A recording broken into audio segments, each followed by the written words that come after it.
Alright, so I have my fair share of thoughts around the AMD RX 7900 GRE, and a lot of them are negative to be honest, because this GPU is kind of overpriced in my opinion, and yeah, it doesn't bring anything new to the table. It has a lot of the cons that the RX 6950 XT has, but just for a higher price, that it's a brand new GPU and things of that sort, but it doesn't add anything new to the table. So compared to something like Nvidia's RTX 4070, there is a huge debate on why you should get an RTX 4070 over a 6950 XT.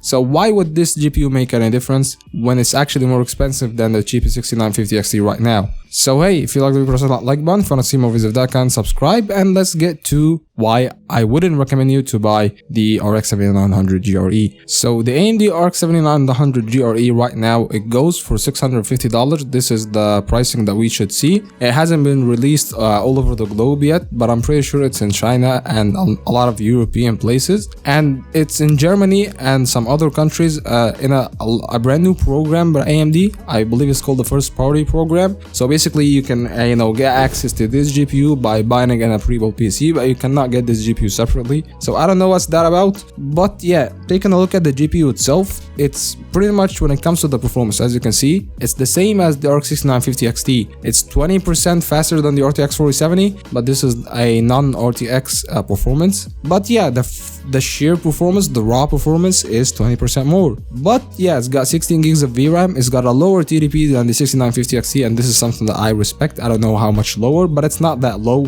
This is a 285 watt TDP GPU, so that's a pretty power hungry GPU too. Now get into the biggest debate. What this GPU offers over its predecessor, the GPU that it's supposed to replace, being the AMD RX 6950 XT. In terms of performance at least, not in terms of the naming or branding and things of that sort. It doesn't have a lot. It performs the same, it's got the same TDP, but on top of all that, it's for $50 more. And this is my biggest caveat with this GPU. This is a $650 GPU. It will never be competitive to the RTX 4070. I'm having a hard time going with the 6950 XT over the 4070.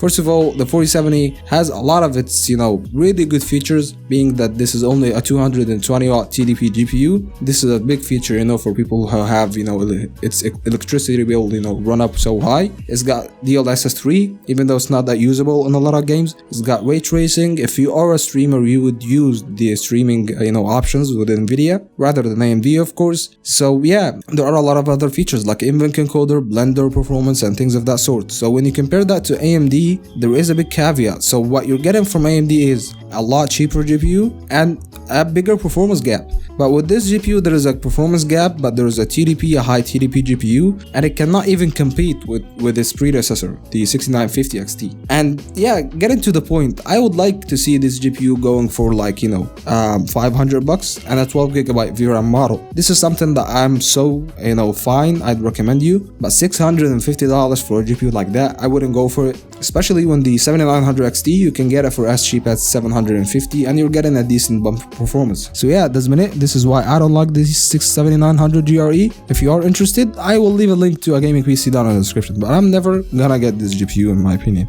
And yeah, that's been it. If you like the video, press on the like button. If you want to see more videos, like and subscribe, and I'll see you in the next one. Peace.